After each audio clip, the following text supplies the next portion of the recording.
여러분, 왕이라고 하면은요, 이 누구도 근접할 수 없는 존재이고 그분의 통치 앞에서 모든 사람들이 벌벌 떠는 것이 이 왕에 대한 일반적인 개념입니다. 특별히 이 고대 왕국 사회에서 여러분이 이 왕이라고 하는 것은요, 이 폭력을 행사하고 그리고 착취와 이 압제를 일삼는 그러한 것이 왕의 일반적인 모습이었죠. 여러분, 그러나 성경에는요, 이와는 사뭇 다른 또 다른 한 분의 왕이 등장하게 됩니다. 그분은 누구십니까? 바로 하나님이시죠. 여러분, 그분은 압제와 통치를 행사하는 통치자가 아닙니다. 오히려 백성들을 사랑하고 자신을 비워 희생적으로 이 백성들을 구원하는 그러한 왕이시다라는 것입니다. 이 하나님이 육신을 입고 이 땅에 오신 분이 바로 예수님이시지요. 여러분, 우리가 정말로 만나야 될 왕은요, 이 세상의 통치자가 아니라 사랑으로 우리를 통치하실 그 예수 그리스도시라는 것입니다. 이분을 나의 왕으로 삼고 이분의 다스림을 우리가 받을 때에 우리의 인생이 가장 부요하고 존귀한 영광을 향해서 살아갈 수가 있게 된다라는 것입니다. 우리가 오늘 본문의 말씀을 보시면요, 자신들의 왕을 세워달라고 요청했던 이스라엘 백성들의 모습을 소개하고 있습니다. 4절에서 5절을 보시면요, 그들이 왕을 세우려고 했던 이유가 표면적으로 두 가지였는데, 첫 번째는요, 이 사무엘의 나이가 너무 많고 그의 아들들은 지도자로서 터무니없이 부적절하다라고 하는 그러한 이유 때문이었습니다. 그 당시 사무엘의 나이가 많다고 했지만은 실제로는 50세 정도로 이렇게 추측이 되고 있고요. 우리가 이스라엘의 탈무드를 보게 되면은 거기에서 사무엘의 나이를 한 52세 정도로 그렇게 추정을 하고 있습니다.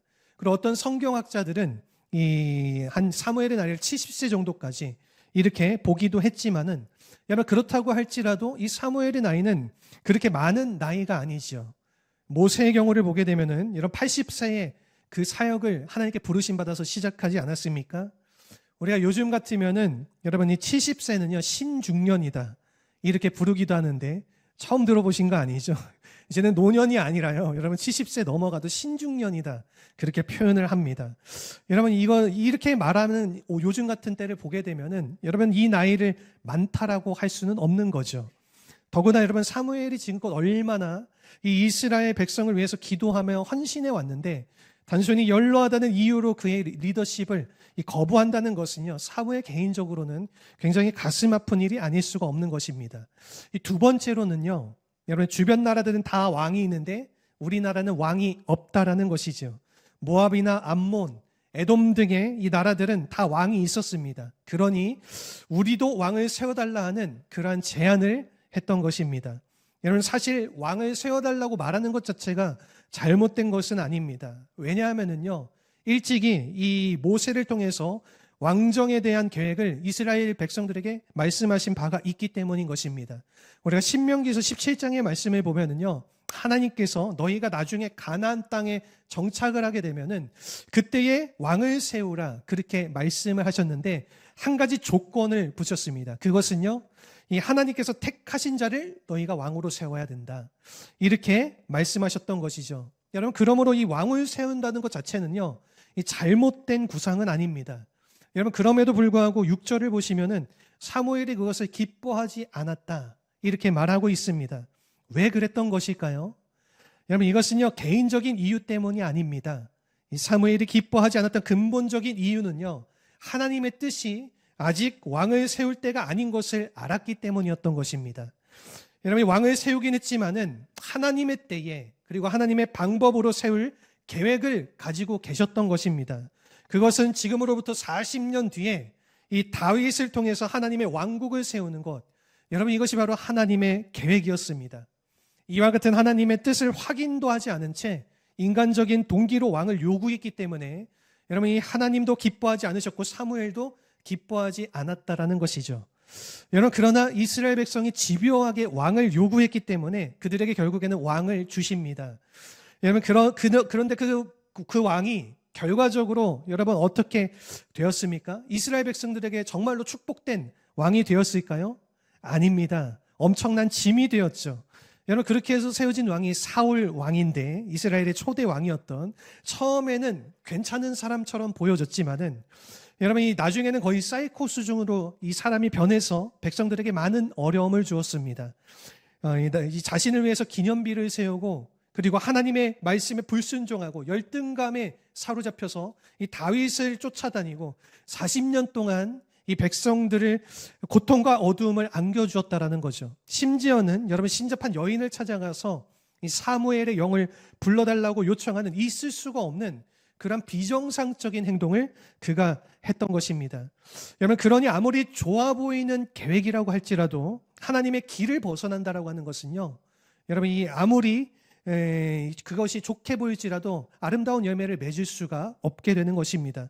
여러분, 더구나 하나님을 앞서가는 것은요, 결코 우리 인생에 복되지 않은 모습이 되는 것입니다. 여러분, 그러므로 아무리 우리가 돌아가는 것처럼 보여져도 우리가 하나님의 길을 따라서 갈 때에 최상의 열매를 주어 주시는 것이 하나님의 마음인 것이죠. 여러분, 하나님은 언제나 우리에게 최선을 주시는 분이신 줄로 믿습니다. 여러분, 그러므로 이 하나님을 신뢰하고 이 하나님이 주시는 것을 받아야지 우리의 인생에 최고가 주어지는 것입니다. 세상이 세운 왕이 아니라, 내가 세운 왕이 아니라 하나님이 주신, 여러분, 그 왕이 우리 모두에게 주시는 최상의 축복이 되어지는 것입니다. 그분이 바로 예수 그리스도이시고, 여러분, 그분이 우리를 다스리기 시작할 때에 우리의 삶에 전성기가 찾아오는 것입니다.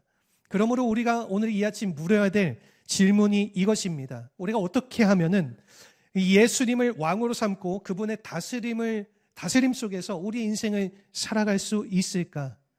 이 사랑의 왕이신 주님의 다스림을 따라 우리가 살아가기 위한 몇 가지 원리를 오늘 본문을 통해서 함께 나눠보고자 합니다. 우선 첫 번째는요, 우리가 그분의 하나님을 내 삶의 통치자로 모시고 그분의 다스림에서 살아가기 위해서는 바른 전망을 가져야 한다는 것입니다. 여기서 전망이라고 하는 것은요, 이 미래에 대한 관점 혹은 비전을 말하는 것입니다. 특별히 이 하나님의 계획에 대한 이 바른 이해를 말한다라고 우리가 그렇게 부를 수 있습니다. 여러분, 이것이 우리가 분명해야지 하나님이 기뻐하시는 방향을 향해서 나갈 수가 있는 것입니다. 6절 말씀 우리 같이 한번 읽어보도록 하겠습니다. 우리에게 왕을 주어 우리를 다스리게 하라 했을 때에 사무엘이 그것을 기뻐하지 아니하여 여호와께 기도하매. 아멘. 이스라엘의 장로들이 사무엘에게 와서 여러분 왕을 세워달라고 했을 때에 이 사무엘이 했던 첫 번째 행동이 무엇인지 아십니까? 오늘 본문을 보면은 기도하며라고 그렇게 말하고 있습니다. 여러분, 사무엘이 그 장로들이 와서 그에게 너무 연로하니까 물러가라고 했을 때 사실은 인간적인 마음으로 여러분 굉장히 마음이 상할 수도 있었겠죠. 여러분, 그러나 그것을 성급하게 문제 삼고 그렇게 다루지 않고 그는 하나님께 조용히 나아가서 기도를 했다라는 것입니다. 여러분, 사무엘은 평소에도 무슨 일이 생기거나 문제가 생기면 항상 하나님 앞에 나아가 기도를 했습니다. 여러분, 오죽했으면은 기도를 쉬는 죄를 범치 않게 해달라, 그렇게 하나님께 기도를 했겠습니까? 여러분, 그래서 사무엘은요, 어떤 일을 당하든지 먼저 하나님께 나아가서 기도하는 그러한 믿음의 습관을 가지고 있었죠. 그러면 하나님께서 사무엘에게 하나님이 가지고 계시는 여러분 그러한 계획과 먼 장래의 일을 기도 가운데에 보여주시는 것입니다. 여러분, 하나님은요, 기도하는 사람에게 하나님의 비밀을 보여주시는 줄로 믿습니다. 여러분, 모세의 경우를 보십시오. 우리가 민수기 12장의 말씀을 보게 되면은 이렇게 말씀하는 내용이 있습니다. 그와는 내가 대면하여 명백히 말하고 은밀한 말로 하지 않는다. 여러분, 무엇입니까? 쉽게 말하면은요, 모세와 하나님 사이, 우리 사이에는 비밀이 없다라는 뜻입니다. 하나님과 모세 사이는요, 모든 것이 다 공개되어져 있는 그러한 사이였다라는 거죠. 우리가 예레미야서 33장 3절 말씀을 보시면 우리가 잘 알고 있는 약속의 말씀인데, 전심으로 부르짖는 자에게 주시는 하나님의 그 놀라운 약속이 무엇입니까? 크고 비밀한 일을 보여주리라. 여러분, 그렇게 주님께서 우리에게 말씀하여 주셨죠. 기도하는 자에게는 남이 알지 못하는 하나님의 위대한 계획을 보여주신다라는 것입니다. 여러분, 오늘 사무엘의 경우도 이와 같습니다. 여러분, 기도하는 사람이었기 때문에 이스라엘의 장로들이 알지 못했던 하나님의 계획을 그는 알 수 있었고, 여러분, 그리고 그 계획의 내용은 처음부터 사울이 아니라 이 다윗을 통해서 하나님의 왕국을 세우시겠다라고 하는 그러한 놀라운 계획이었던 것입니다. 여러분, 이 구체적인 내용이요, 사도행전 13장 21절에서 23절 말씀을 보시면은 이렇게 기록이 되어져 있습니다. 우리 같이 한번 읽어보도록 하겠습니다. 그 후에 그들이 왕을 구하거늘 하나님이 베냐민 지파 사람 기스의 아들 사울을 40년간 주셨다가 패하시고 다윗을 왕으로 세우시고 증언하여 이르시되 내가 이새의 아들 다윗을 만나니 내 마음에 맞는 사람이라 내 뜻을 다 이루시라 하시더니 하나님이 약속하신 대로 이 사람의 후손에서 이스라엘을 위하여 구주를 세우셨으니 곧 예수라. 아멘. 무엇입니까, 여러분? 다윗을 세우셔서 이 다윗 왕국을 이루게 하시고 그리고 궁극적으로는 거기서 메시아를 나오게 하셔서 그를 통해서 하나님의 왕국을 이루겠다라고 하시는, 여러분, 이것이 바로 하나님께서 원래 설정하신 하나님의 계획이었다라는 것입니다. 여러분, 이와 같은 하나님의 계획은 전혀 알지 못한 채 이 이스라엘 백성들은요, 하나님보다 앞서갔기 때문에 여러분, 결과적으로 고통과 패배를 체험할 수밖에 없었던 것입니다. 우리도 이러한 사실을 조심할 수 있어야 됩니다. 여러분, 이 아무리 급해도 우리가 하나님을 앞서가서는 안 되는 것입니다. 여러분, 더구나 이 하나님의 뜻을 벗어나는 것은 결코 해서는 안 되는 일이라는 것입니다. 아무리 힘이 들어도 여러분, 우리 앞이 보이지 않는다라고 할지라도 기도하던 중에 하나님의 때까지 우리가 그 하나님을 기다릴 수 있어야지 하나님께서 진정한 축복과 회복을 우리에게 허락하여 주시는 것입니다. 한 목사님의 이 이야기가 있는데, 이 목사님이 노량진에 있는 한 교회에 청빙을 받아서 가게 되었습니다. 그런데 그동안에 그 교회에 문제가 너무 많이 생겨서 이 많은 성도들이 떠나가고 얼마 남지 않은 교회에 이 부임을 하게 되었던 것입니다. 가보았더니요, 장로님들이 여러 분 계시는데 그 중에 특별히 세 분이 굉장히 어려운 분이셨습니다.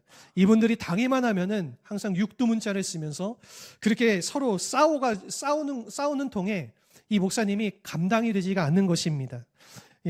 그래서 아는 선배 목사님을 찾아가서 이 상담을 했더니 그분이 이렇게 충고를 해 주었습니다. 아무것도 하지 말고 딱 두 가지만 해라. 주일날 이 성경을 가지고 설교하는 것. 두 번째는 기도하는 것. 그래서 이 목사님이 그 말을 듣고 이 6개월 동안 진짜 아무것도 하지 않고 설교만, 말씀만 전하고 기도만 열심히 했습니다.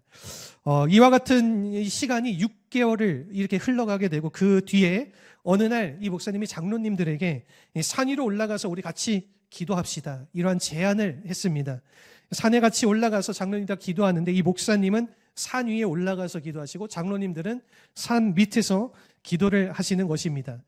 여러분, 평소에 기도를 하지 않으시던 분들이 기도하게 되면은요, 이 5분도 기도하기가 참 어렵습니다. 이 5분 기도하더니 기도가 다 끝나버리고 만 거죠. 여러분, 그래서 이 문제는 이 장로님들이 산 위에 올라가신 목사님이 내려와야 집에 갈 수 있는데 이 목사님이 내려오지 않으시는 겁니다. 이 해가 져가는데 내려오지 않으니까 여러분, 이 장로님들 중에 가장 악질적인 장로님 한 분이 이 산 위를 향해서 한마디 외치려고 하는데 갑자기 그 순간 성령님이 그 마음을 만지시더랍니다. 이 마음에 쌓여있던 이 모든 그 죄악들이 갑자기 토해내어지고 자복하는 그러한 기도가 그 순간 그분이 거꾸로지면서 그러한 통곡과 회개의 기도가 시작이 되어진 것입니다. 이것을 본 다른 장로님들도 하나둘씩 엎드려지면서 기도하기 시작하고 순식간에 통곡의 기도의 자리가 되었습니다. 이때부터 그 교회에 그 장로님들의 입술에서 육두문자가 사라지고 교회 성장이 시작되었다라고 합니다. 여러분, 만일 그 목사님이 이 교회를 개혁한다라고 해서 여러 가지 다른 시도를 했다라면 어떻게 되었을까요? 아마도 더 많이 부딪히게 되고 사역이 더 힘들게 되었을 것입니다. 여러분, 그런데 기도하면서 이분이 기다렸더니 여러분, 하나님이 해주시지 않았습니까? 여러분, 이것이 문제를 푸는 최선의 방법이라는 것입니다. 여러분, 어떠한 불가능의 사람도 이 기도하면 하나님이 만져주시고 고쳐주시는 줄로 믿습니다. 여러분, 그러므로 무슨 일을 당하든지 하나님을 앞서가지 마시기를 바랍니다. 여러분, 항상 기도하면서 하나님의 뜻을 순종하실 수 있기를 바랍니다. 여러분, 그럴 때에 하나님이 우리를 앞서가시고 우리의 왕이 되셔서 우리를 대신해서 싸워주시는 것입니다. 이러한 하나님의 향한 참된 순종의 자리로 하나님의 계획을 바라보면서 살아갈 수 있는 우리 모두가 되시기를 주님의 이름으로 축원합니다. 두 번째는요, 바른 동기를 가져야 한다는 것입니다. 우리가 살아야 될 이유, 이 바른 이유가 분명해야지 여러분 하나님을 왕되게 섬길 수 있다라는 것입니다. 이 7절 말씀을 보시면은요, 그들이 왕을 세우려고 했던 진짜 이유가 나와 있는데 우리 같이 한번 읽어보도록 하겠습니다. 여호와께서 사무엘에게 이르시되 백성이 내게 한 말을 다 들으라. 이는 그들이 너를 버림이 아니요 나를 버려 자기들의 왕이 되지 못하게 함이니라. 아멘. 여러분 이스라엘 백성들이 그럴듯하게 포장은 했지만은 여러분 하나님께서 그들의 마음속에 그 동기를 과연 모르셨을까요? 여러분 그들의 마음속에 숨겨져 있었던 진짜 동기는요, 하나님을 버려서 이 자기들의 왕이 되지 못하게 하는 것이었습니다. 여러분 그러므로 그들이 원했던 것은요, 여러분 이 하나님을 배제한 인간 중심의 정부를 세우는 일이었다라는 것입니다. 여러분 이것은 다분히 인본주의적인 착상이고 인간이 왕노릇을 하고 싶다라고 하는 잘못된 시도가 아닐 수가 없는 것입니다. 여러분 이와 같이 하나님을 밀어내고 세상을 끌어들이게 되면은 여러분 하나님의 방법 대신에 이 인간적인 방법을 도입하게 되면은 여러분 과연 그 인생이 성공적이게 되어질까요? 저는 결코 그렇게 생각하지 않습니다. 여러분 이 하나님이 없는 인생은요, 그 자체가 실패가 되는 것입니다. 여러분 왜냐하면 하나님 안에 우리가 갈망하는 그 모든 축복들이 다 담겨져 있기 때문인 것이죠. 여러분 우리의 생명 그분 안에 있습니다. 여러분 우리가 누리고 싶어하는 평안과 안식, 그 모든 것들이 다 그분 안에 있는 것이죠. 여러분 우리의 삶의 모든 비밀들 그분이 보장을 해주시는 것입니다. 여러분 우리의 미래나 영원한 소망도 그분 안에 있는 것이죠. 여러분 그러므로 그분이 없이는 우리가 바로 살 수도 없고요, 그리고 참된 자유와 기쁨도 누릴 수가 없는 것입니다.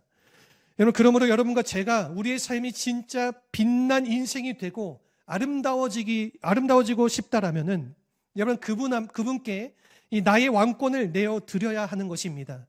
그뿐만이 아니라 그분 자체가 내 삶의 이유가 되어지도록 할 때에 우리의 삶의 방향이 바르게 진행되어지고 하나님께서 기뻐하시는 그 아름다운 열매를 맺으며 살아갈 수 있게 되는 것입니다. 오늘 여러분들이 삶을 살아가는 이유가 무엇입니까? 여러분이 나를 높이기 위함입니까? 아니면은 하나님을 높이기 위함입니까? 나의 만족을 위함입니까? 아니면 하나님의 비전과 하나님의 목적을 위함입니까? 여러분 이 내 마음의 근본 동기를 확인하고 우리가 하나님 중심으로 나아갈 때에 우리의 인생이 바른 궤도로 돌아오게 되는 것입니다. 이스라엘의 역사를 공부해 보시면은요, 여러분이 항상 하나님이 그 중심에 계실 때에 여러분 이스라엘 민족의 역사의 전성기가 찾아왔던 것을 우리가 볼 수가 있습니다. 예를 들어서 여러분이 다윗 왕의 시절을 한번 생각해 보십시오. 그때가 여러분이 군사적으로 정치적으로 가장 막강하고 주변의 여러 국가들이 함부로 이스라엘을 침공하지 못했던 시기가 바로 다윗 왕의 시절이었습니다. 여러분 심지어 이 가나안 정복 때 이루지 못했던 이 여부스 족속의 땅을요, 이 다윗이 정복했습니다. 여러분 그리고 그 자리에 수도를 만들었는데 그곳이 바로 오늘날의 예루살렘인 것입니다. 여러분 이 번성의 이유가 무엇일까요? 그것은요, 여러분 이 다윗은 이 하나님을 찬양하고 경배하는 자였기 때문인 것입니다. 여러분 이 솔로몬의 때도 마찬가지죠. 여러분 물론 솔로몬이 이 이방 여자들을 자신의 아내로 맞이하고 이 부패하게 되어져 버렸지만은요, 여러분 초창기에는 그러지 않았습니다. 성전을 건축하고 1,000번제를 드렸던 사람이 바로 솔로몬이었죠. 여러분 그때 하나님께서 이스라엘의 역사를 얼마나 축복을 해주셨는지, 여러분 그 이스라엘의 가장 넓은 영토를 차지하던 때가 그 시절이었고 근동 지역 곳곳에서 금과 은의 조공을 들고 이스라엘 예루살렘으로 몰려드는 시기가 바로 그때였던 것입니다.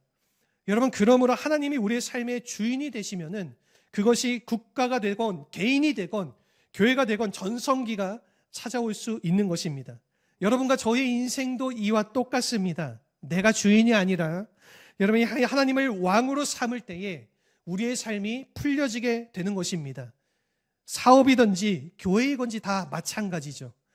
여러분 특별히 교회를 우리가 보게 되면은요, 교회 안에서도 항상 문제가 있습니다. 여러분 쉬운 교회가 어디 있겠습니까? 그런데 여러분 언제부터 교회가 아름답게 변화해지는지 아십니까? 기도에 집중하고 하나님을 우리 교회의 중심으로 모실 때에 그 교회가 아름답게 변화해지기 시작하는 것입니다.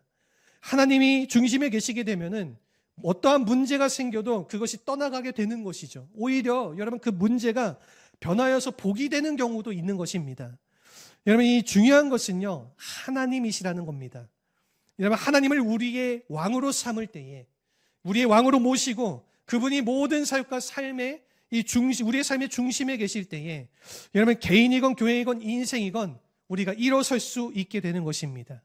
그러니 여러분 이러한 분명한 하나님을 우리의 중심으로 모시는 삶의 동기를 가지고 우리가 믿음으로 신앙생활하며 하나님의 기쁨이 되는 우리 모두가 되실 수 있기를 주님의 이름으로 축원합니다. 우리 마지막으로 세 번째는요, 바른 결단을 해야 한다는 것이죠. 여러분 정말로 하나님이 나의 왕이시라면은 여러분 그 하나님을 나의 왕으로 결단하고 받아들여야 된다는 것입니다. 오늘 본문의 9절 말씀 우리 같이 한번 읽어보도록 하겠습니다. 그러므로 그들의 말을 듣되 너는 그들에게 엄히 경고하고 그들을 다스릴 왕의 제도를 가르치라. 아멘. 여러분 이스라엘 백성이 계속해서 이 왕을 고집하니까 이 하나님께서 사무엘에게 그들의 말을 들으라 그렇게 말씀하셨습니다. 여러분 사실 이것은요, 하나님이 허용하셨다라고 부르기보다는 심판적 허용이라고 우리가 말할 수가 있습니다. 여러분 허락은 하는데 정말로 원해서 허락하시는 것이 아니라는 것입니다. 계속해서 우기니까 알겠다, 너희가 왕을 세워라, 그렇게 마지못해서 허락하는 것이죠. 한 목사님은요, 이것을요 하나님의 조용한 분노다 그렇게 불렀습니다. 하나님이 진노하시는데 조용하게 진노를 하신다라는 것입니다. 여러분 이것은요 결코 바람직한 상황이 아니죠. 하나님께서 조용히 진노하심에도 불구하고 여러분 이스라엘 백성들이 계속해서 왕을 세워달라고 했을 때에 여러분 하나님께서 사무엘에게 말씀하신 것입니다. 엄중히 경고하고 왕의 제도를 가르쳐주라 그렇게 말하셨죠. 여러분 이 9절에 나오는 이 제도라는 이 말은요, 여러분 이 왕된 자가 권력을 사용하는 방법을 말하는 것입니다. 여러분 그래서 좀 더 구체적인 내용을 우리가 읽지는 않았지만은 여러분 이 11절에서 18절의 말씀에 이에 대한 상세한 내용이 기록이 되어져 있는데 제가 간단하게 세 가지로 요약을 해드리면은 이러한 내용입니다.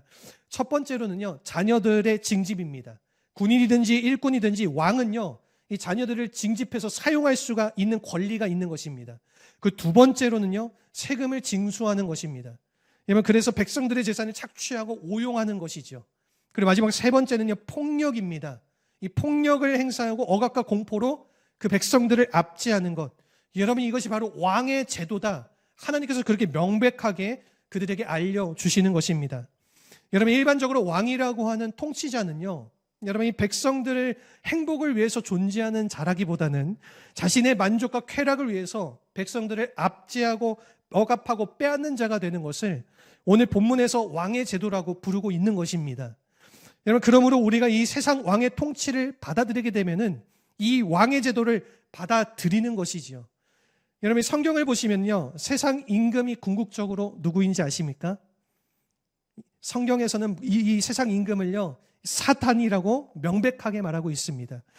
여러분 사탄은요, 우리에게 복을 주려고 하는 존재가 아니죠. 우리의 것을 다 빼앗아가고 착취하고 그리고 여러분 이 억압하고 우리를 노예로 삼기 위해서 존재하는 자가 바로 이 사탄인 것입니다. 여러분 그러므로 이 사탄에게 우리의 인생을 맡기고 이 사탄의 다스림을 받게 된다는 것은요, 우리 스스로가 노예로 전락하게 되어지는 것을 말하는 것입니다. 여러분 하나님께서 이스라엘 백성들에게 이 너희들이 세상 통치자를 받아들이게 되면은 이러한 일이 벌어진다라고 경고하셨을 때에 여러분 이렇게까지 하나님께서 말씀을 하셨으면은 하나님 그렇군요. 우리가 잘못 생각했습니다.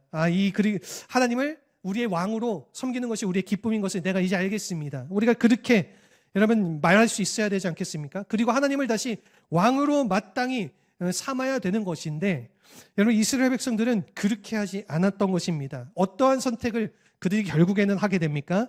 오늘 우리가 사무엘상 8장 19절 20절 말씀 우리 같이 한번 읽어보도록 하겠습니다. 백성이 사무엘의 말 듣기를 거절하여 이르되 아니로소이다. 우리도 우리 왕이 있어야 하리니 우리도 다른 나라들 같이 되어 우리의 왕이 우리를 다스리며 우리 앞에 나가서 우리의 싸움을 싸워야 할 것이니라 하는지라. 아멘. 여러분 그들은요, 이 사무엘의 제안을 다 거절하고 지금까지 그들을 위해서 싸우신 분이 이 하나님이신데 여러분, 그들은 그 하나님마저도 거절하고 이 세상 왕을 세워달라고 요청을 한 것입니다. 여러분, 하나님 없는 왕국을 세우려고 했던 것, 여러분, 이것이 바로 이스라엘 백성들이 가지고 있었던 이 근본 문제였다라는 것입니다. 어쩌면은요, 오늘날 이 수많은 나라들, 우리나라, 우리 한국도 그렇고 미국도 그렇고 유럽의 수많은 나라들, 이 세상의 여러 나라들이 가지고 있는 근본적인 문제도 바로 여기에 있는지 모르겠습니다. 여러분, 하나님 때문에 세워진 나라가, 하나님 때문에 번영한 나라가 여러분, 하나님 지우기 운동을 하고 있다라면은 여러분, 과연 그 나라의 앞날이 어떻게 되겠습니까? 불보듯 뻔한 거죠. 여러분, 오늘 우리에게 하나님은 어떠한 분이십니까? 어떤 분들은 하나님을요, 그냥 종교적인 장식품으로 생각하는 분들이 계십니다. 내가 지성인이고 문화인데 최소한 종교 하나쯤은 가져야 되지 않겠냐 하는 그러한 차원에서 이 하나님을 믿는 사람들도 있습니다. 어떤 분들은요, 하나님을 스페어 타이어처럼 생각하는 분들이 있습니다. 여러분, 이 트렁크 뒤에 있는 이 스페어 타이어는요, 평소에는 꺼내보지 않죠. 그리고 언제 꺼내서 사용합니까? 차에 펑크가 났을 때, 문제가 생겼을 때만 끄집어내서 사용하는 것. 여러분, 마치 하나님을 그렇게 생각하고 도구화하는 것입니다. 여러분, 어떤 분들은요, 하나님을 나의 절대적 하나님으로 알고 그리고 영원한 왕으로 섬기는 분이 계십니다. 이런 자가 바로 하나님께서 축복하실 수 있는 아름다운 인생이 되어지는 것입니다. 사랑하는 성도 여러분, 이 세상은요, 우리에게 진정한 축복을 안겨줄 수 없습니다. 여러분이 빼앗고 도적질하기 위해서 온 것이 이 세상의 왕이라고 한다면 하나님은 그렇지 않습니다. 여러분, 하나님은 여러분과 저에게 풍성한 삶을 주시고 이 생명을 안겨주시기 위해서 이 땅에 오신 분이신 줄로 믿습니다. 여러분, 우리가 시편 103편의 말씀에 의하면요, 여러분, 그분은 우리의 모든 죄악을 사하시고 우리의 모든 병을 고치시고 우리의 모든 이 생명을 파멸해서 속량하시고 그리고 인자와 긍휼로 관을 씌우시고 모든 좋은 것으로 내 소원을 만족하게 하사 내 청춘을 독수리같이 새롭게 하시는 분, 이분이 바로 하나님이심을 우리에게 분명하게 말씀하고 있습니다. 여러분, 사실 이것이요, 예수님께서 지금으로부터 2000년 전에 이 땅에 오신 목적이시기도 하죠. 우리에게 참된 생명과 소망을 안겨주기 위해서 그분 자신의 모든 권리를 다 포기하셨습니다. 우리를 부유하게 하시기 위해서 그분이 가난하게 되셨습니다. 우리에게 참된 구원을 주시기 위해서 버림받고 여러분, 채찍질 당하고 십자가에 처형당해서 돌아가신 것입니다. 여러분이 왜 왕이신 주님이 그러한 일을 하셔야만 했습니까? 왜 그러한 일을 당하셔야만 했습니까? 여러분, 그 이유는 딱 한 가지입니다. 그것은요, 우리를 사랑하셨기 때문에. 예수님은 여러분과 저를 사랑하시는 사랑의 통치자이신 줄로 믿습니다. 여러분, 이분을 만나야지 우리가 살 수 있고 우리가 이분을 만나야 진정한 행복을 누릴 수가 있게 되는 것입니다.